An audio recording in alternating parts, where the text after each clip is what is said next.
Olá, tudo bem? Estamos aqui mais uma vez, o Anderson e eu, gravando mais um conteúdo e hoje com um tema que talvez cause incômodo em muitas pessoas. Não o tema em si, mas o que vai ser tratado nesse tema. Esse tema já causou muito incômodo na minha vida, na vida do Anderson, durante algum tempo, e quando a gente aprendeu a lidar com essa situação, a nossa vida se transformou. E o tema é o medo do ridículo, o medo do que os outros vão pensar se nós fizermos algumas coisas e derem errado, se nós fizermos algumas coisas. Então, esse medo permeia a vida das pessoas. Mas antes da gente falar sobre esse tema, Anderson, como é que você está, meu amigo? Fala, meu irmão, tudo bom? Tá tudo em paz, tudo tranquilo. E com vocês aí, esperamos que esteja tudo bem. Legal, é isso aí. E sempre, como a gente diz, se você é novo por aqui, se você está vendo esse vídeo pela primeira vez, fique até o final, eu tenho certeza que você vai aproveitar bastante do que a gente tem a falar. Não se esqueça de compartilhar, curtir aí, isso ajuda bastante o canal a crescer e, se possível, se fizer sentido para você, se inscreve no nosso canal para toda vez que tiver um novo conteúdo você ser notificado, tá bom? E aí, Anderson, já teve medo de fazer muita coisa na vida, cara, por medo de desagradar ou da reprovação das outras pessoas? Cara, já sim, e não foram poucas vezes, viu, Emerson? Tem pesquisas, né, cara? A gente já viu falar sobre isso várias vezes. Pesquisas que foram feitas com pessoas no seu leito de morte, Uhum. e essas pessoas perguntaram para elas qual que era o seu maior arrependimento, né, durante a sua vida, do que elas se arrependiam. E a grande maioria dessas pessoas, a grande maioria, praticamente, né, eu diria quase todas, porque foram números acima de 80%, respondiam que ali, quando elas já não tinham mais nada a perder na sua vida, porque a vida já estava se esvaindo, né, elas não tinham mais nada a perder, elas diziam que elas tinham, o maior arrependimento era não ter vivido a vida como deveriam ter vivido. E porque elas sempre tiveram medo do julgamento alheio, elas sempre tiveram medo do que as outras pessoas iriam pensar delas, elas sempre tiveram a vergonha de viver a sua vida plenamente. E isso as acabava inibindo as suas ações, as suas atitudes, a ponto de elas terem, se considerarem pessoas arrependidas simplesmente por não terem vivido a vida como deveriam. E a gente vive, nós vivemos uma vida sempre com medo do julgamento. Por quê? Nós somos seres sociais, né? Nós vivemos em comunidades e nós queremos ser aceitos por essas comunidades onde nós vivemos. A comunidade da qual eu faço parte, ela tem as suas regras de boa convivência e por medo de ferir essas regras e ser considerado um ser estranho àquela comunidade, eu acabo me afastando da minha essência. Eu acabo me afastando da pessoa que, de fato, e lá no meu íntimo, lá no meu subconsciente, eu sou, para que eu possa cada vez mais estar adequado àquela sociedade. Se nós pararmos para fazer uma reflexão lá atrás, né, dos nossos ancestrais, dos seres que nós somos lá atrás, nós vamos perceber isso, porque a nossa sociedade ela sempre foi construída de grupo de pessoas que se parecem, né, que se assemelham, porque lá atrás era muito complicado você viver sozinho. Não viver em sociedade, não viver em uma comunidade, não participar de uma comunidade, era praticamente ser extinto, né, do planeta, da face da Terra. Porque sobreviver ao frio, sobreviver à fome, né, sobreviver às intempéries e aos inimigos que estavam lá fora, era muito mais complicado, praticamente impossível, se você quisesse fazer isso sozinho. Então, conviver em sociedade é um troço que você precisava ter por questão de sobrevivência, para se manter vivo nesse planeta. E aí, as pessoas, elas valorizavam demais a se manter. Isso era uma coisa inconsciente, né, Emerson? Porque nós não tínhamos, a gente sempre falou, já falamos aqui várias vezes sobre o nosso sistema límbico, né, e sobre o nosso cérebro sobrevivente, e a gente sabe que o sistema límbico, o nosso cérebro sobrevivente é o que é mais antigo, é o que está com a gente desde que começou ali, né, a gente começou a se desenvolver.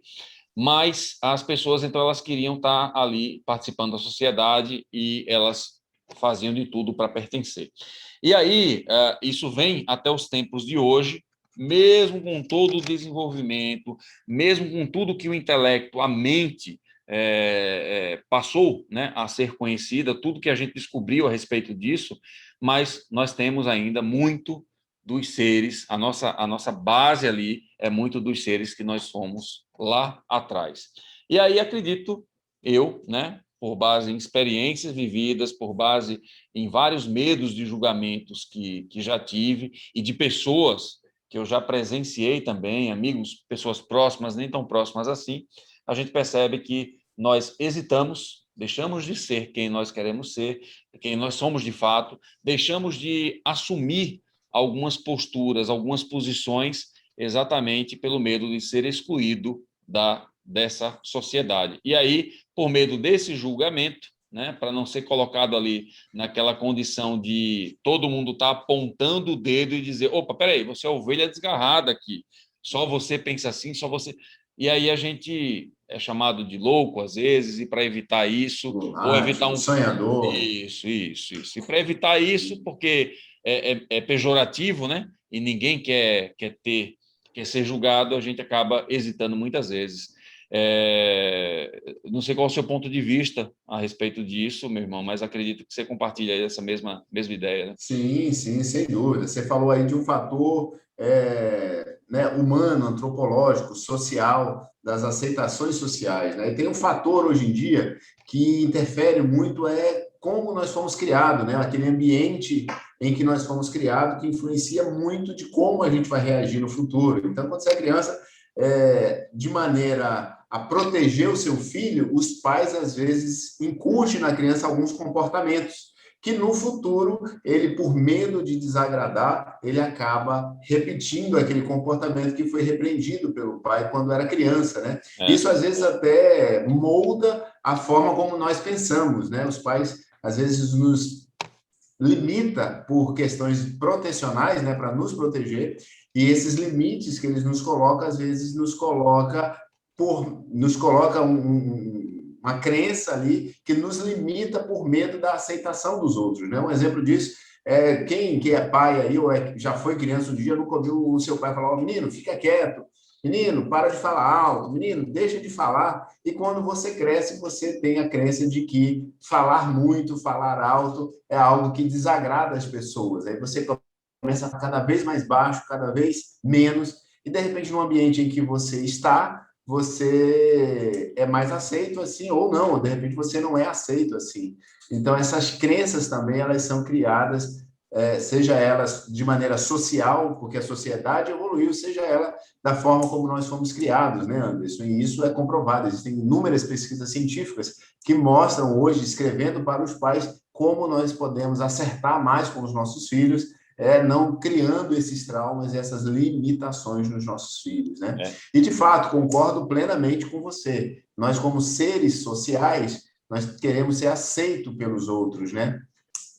E isso até um certo ponto, porque quando você tem a convicção de quem você realmente é e daquilo que você faz, quando você tem clareza, esse medo ele cai para um segundo plano. Quando você é uma pessoa que ainda não tem clareza, uma pessoa que não trabalhou ao ponto de saber exatamente quem é você, o que você quer, quando você não se conhece, você tem esse medo do ridículo, medo de se expor, e esse é o medo, um dos maiores medos, né, da sociedade, hoje em dia é justamente isso, o medo da não aceitação, o medo do que os outros vão pensar de mim se eu fizer isso e der errado, não é isso? Exatamente, e a gente não quer pagar o preço, a gente quer sempre fazer, nós queremos sempre fazer as coisas de uma forma que eu me exponha cada vez menos, porque se der errado, porque uma hora vai dar errado, eu, pelo menos assim, olha, eu fiz o que você... eu não quero assumir a responsabilidade. Eu fiz do jeito que vocês disseram que era para fazer e deu errado. A responsabilidade é de vocês, não é minha. E chamar essa responsabilidade para si tem um preço alto.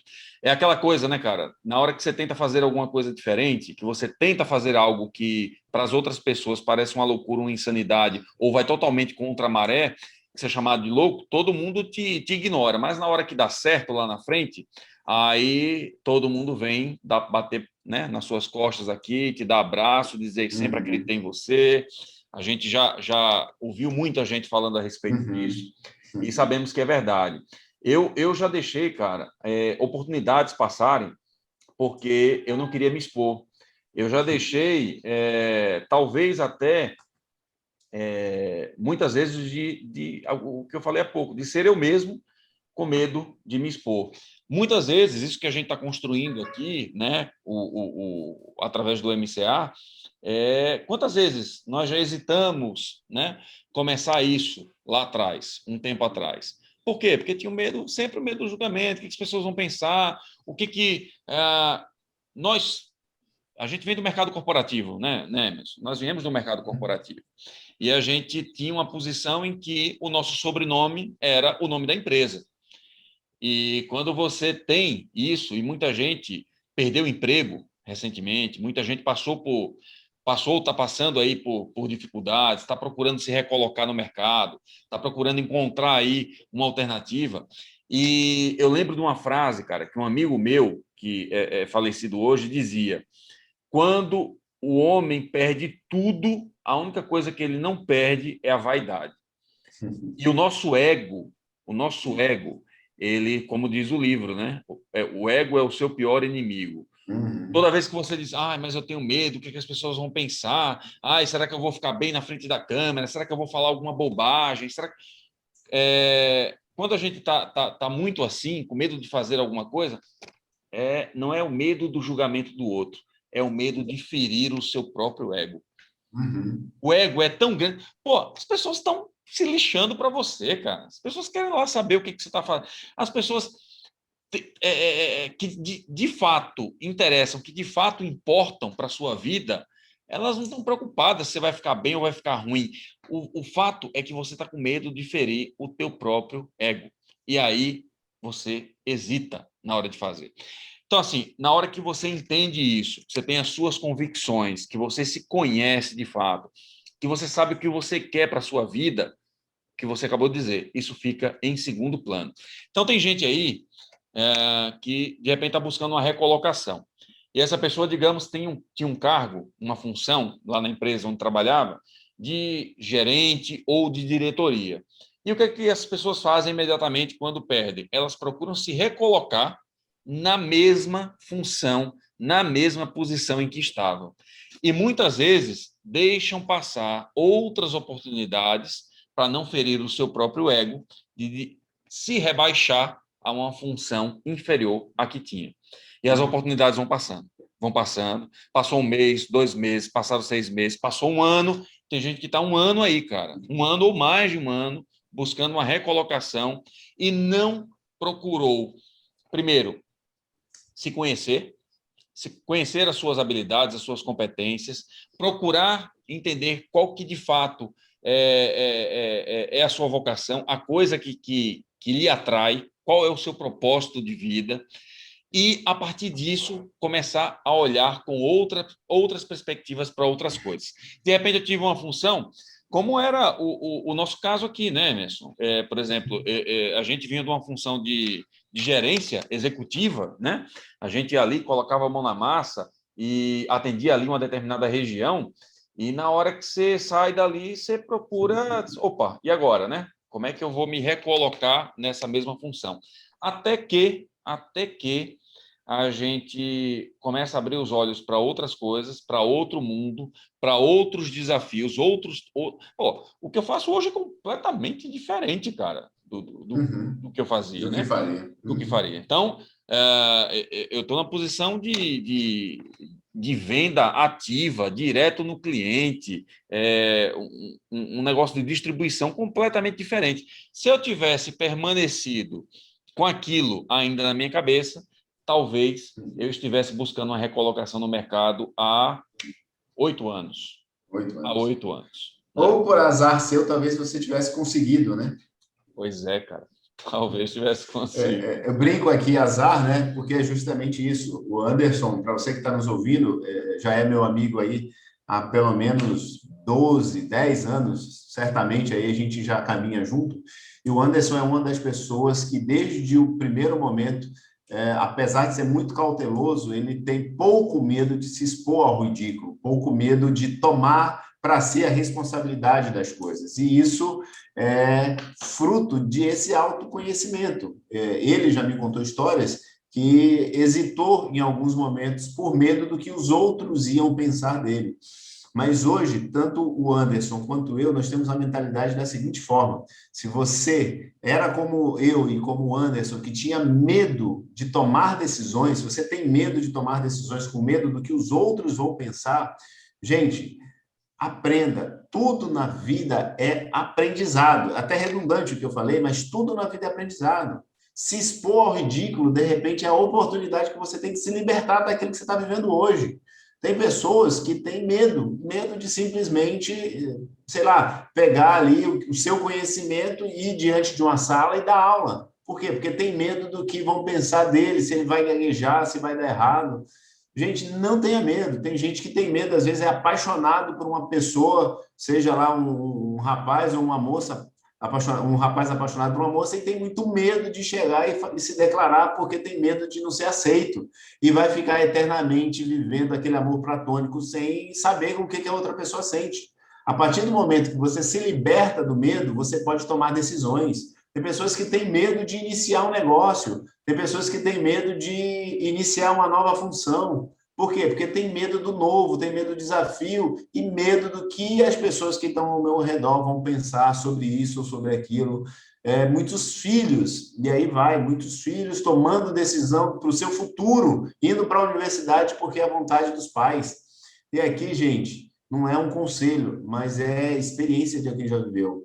Você quer ser uma pessoa infeliz, e essa palavra é muito forte, faça o que dá prazer aos outros e não o que dá prazer a você mesmo. Quer ser infeliz, faça aquilo que os outros querem que você faça e não aquilo que realmente você foi chamado para fazer. Nós aqui do MCA, nós acreditamos que cada um de nós tem uma função nesse mundo. A minha função e a função do Anderson está muito clara na nossa mente, a gente tem colocado isso em prática. Não é perfeita, a gente tem muito que melhorar, mas a gente está melhorando aqui, ó, no campo de batalha, dando a cara a tapa para fazer bem feito. Eu não sei qual é o seu problema, não sei qual é a sua dificuldade, qual é o seu medo, mas se você quer ser uma pessoa realizada, descubra qual é o seu propósito e viva. Chame, você vai encontrar pessoas que vão te apoiar e vai encontrar pessoas que vão rir da sua cara. Tenha coragem de ser quem você foi chamado para ser. Tá? Essa questão que o Anderson falou, ela é verdadeira. A partir do momento que você assistiu essa aula e descobre que existe isso dentro de você, que você é um ser sociável e que você carece da aprovação dos outros, só o fato de você saber disso já te liberta, já facilita para você tomar uma decisão. Você ia falar alguma coisa, Anderson? Deixa eu falar um pouquinho de mim aqui, trazer um caso bem prático. Quando eu saí da função de gerente numa grande multinacional na qual nós trabalhávamos, primeira coisa que vem é sempre... E aí tentei algumas coisas que não deram certo, e foi um período ali de 2 anos que eu fiquei tentando algumas coisas. Por quê? E as coisas não estavam dando certo. Eu estava insistindo nas mesmas coisas e elas não estavam dando certo. Por quê? Na minha cabeça era o seguinte, cara, eu larguei um baita emprego, né? E, como a gente fala aqui, o sobrenome era o nome da empresa. E o que as pessoas vão pensar de mim que eu saí e fracassei? Dei errado. E aí eu continuei insistindo nisso, insistindo. Até que, uma hora, eu precisei acordar. Por quê? Porque a grana acabou. O dinheiro acabou. Como dizem, a água bateu na bunda. E aí eu tive que... 2 filhos, né? Esposa, e eu tive que tomar uma ação. E aí, cara, já um negócio que tinha... Uma oportunidade tinha surgido 1 ano atrás, na área da venda, e venda para mim, Emerson, sempre foi uma coisa muito pejorativa, cara. Quando falava em venda, eu imaginava naquele cara chato, insistindo, querendo vender alguma coisa. E aí eu declinei, né, no primeiro momento, não, veja bem, vamos ver aqui e tal. E aí eu disse, cara, quem sabe, né? Quem sabe não é isso. E aí, quando eu me vi ali vendendo, mas eu me via, Emerson, ali no centro da cidade, no meio ali do comércio, aquele negócio, e fazendo negócio ali, e eu dizia, cara, o que as pessoas vão pensar de mim? Executivo de multinacional, no meio do comércio aqui, fazendo negócio com outras pessoas, tal. Pô, o que vão pensar de mim? Como é que vão me julgar? E, cara, Só que tem uma hora que você diz assim, olha, ninguém está pagando minhas contas. Ninguém está fazendo, ou assim, investindo um centavo para tornar a minha vida melhor, e só depende de mim fazer com que isso aconteça. E aí foi quando a ficha caiu. A partir do momento que essa ficha caiu, as coisas começaram a ir se estruturando, o negócio foi se estruturando até o ponto em que a gente hoje faz negócio através de uma distribuição no norte, no nordeste e no centro-oeste. Mas se essa ficha não tivesse caído, sei lá, uns 5 anos atrás, talvez, como você falou, Emerson, eu tivesse ainda buscando recolocação ou tivesse me recolocado no mesmo mercado e olhando hoje para trás, teria sido uma grande infelicidade.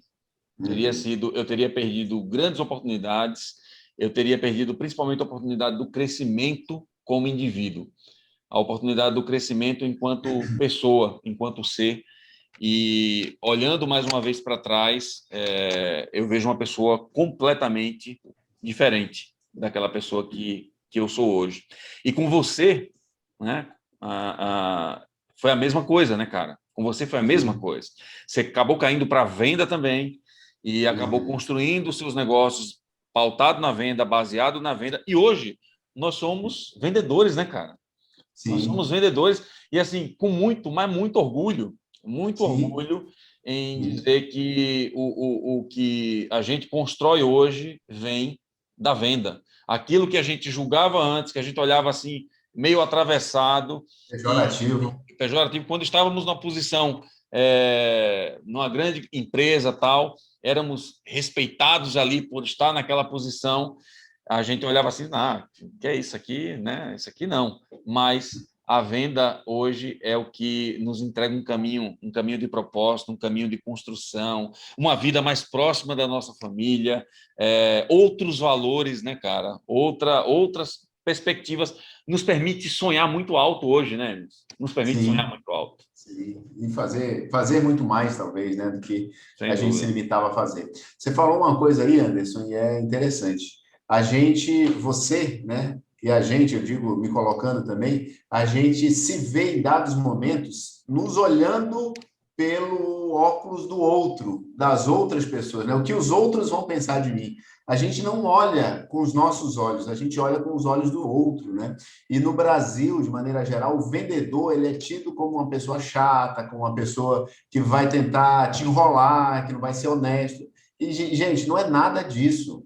Um bom vendedor é aquele que vai trazer uma solução para você, né? Se você tem medo de ir para dentro das vendas, saiba você vai vender.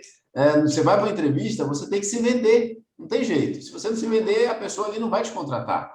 Então, não pode ter medo das coisas. Dê a oportunidade de descobrir, tá? Existe um teste no mercado, o Anderson já fez esse teste, eu também, é um teste de personalidade. O teste ele consiste em uma única pergunta avaliada, olhada, né, sendo vista por 2 ângulos. A pergunta é: como você se vê? E aí tem uma série de perguntas, de palavras, que descreve como você se vê. E aí você vai marcar as palavras ali como você se vê. E na outra página são as mesmas palavras, só que a pergunta é: como você acha que os outros te veem?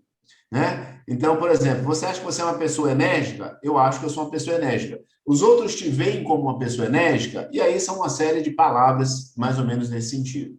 E a ideia desse teste é que como você se vê e como os outros te veem, como os outros te veem, na verdade, é como você acha que você vai ser aceito pelos outros, né? Então, se você é uma pessoa simpática, é como você acha que os outros vão te aceitar, se você for simpático. Então, essa pergunta, ela tem essa pequena pegadinha.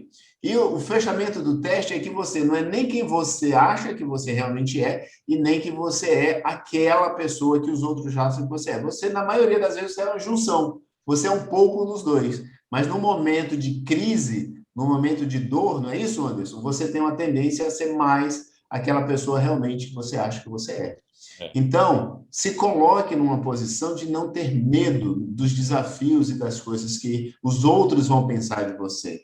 Eu costumo dizer, para quem está perto de mim, que o mundo é dos loucos. Olha só, quando a gente está gravando esse vídeo, é quinta-feira, 23, né, Anderson? 22 do 7. 22. Faz 2 dias que um bilionário, Jeff Bezos, construiu um foguete e ele mais 3, 4 tripulantes foram para o espaço. É um louco. Qualquer um que olhar para isso vai dizer, esse cara é louco. Para dar uma voltinha de 10 minutos, né? Uma voltinha. Há 2 semanas atrás, um outro cara construiu o seu jato e também fez uma viagem espacial. Tem um outro louco que está querendo levar a humanidade para Marte. Mas são loucos que estão revolucionando o mundo. Aquilo que eles já construíram já revolucionou o mundo. Então, é um louco que todo mundo quer ser chamado. Qual é a diferença? Que esse louco tem alguns bilhões. Talvez eu e você, a gente não tenha esses bilhões. Então, a gente tem vergonha do que os outros vão pensar de nos chamarem de louco. Mas não tenha medo. O mundo é dos loucos, daqueles que não tem medo de fazer as coisas, tá bom? Imagina só o Michael Jackson, o fenômeno Michael Jackson, dançando todo de uma maneira muito esparafatosa no início da sua carreira. Aquele louco se tornou um ícone do pop. Elvis dançando de maneira sensual lá na década dele, né, em que ele fez sucesso, 50, 60, acho que início de 70, talvez, era um louco no início da sua carreira, cantando uma música que era considerada a música dos negros, misturada com outro ritmo e gerou o rock and roll. A loucura se tornou a sua marca registrada e foi conhecido como o rei do rock. Então, gente, ouse desafiar o que os outros pensam.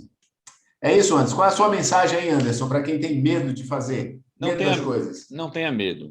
Não tenha medo, porque lembre que lá na frente, quando você tiver vivido a sua vida e tiver nos últimos dias da sua vida, a gente só tem uma vida para viver. É essa que a gente está aqui agora.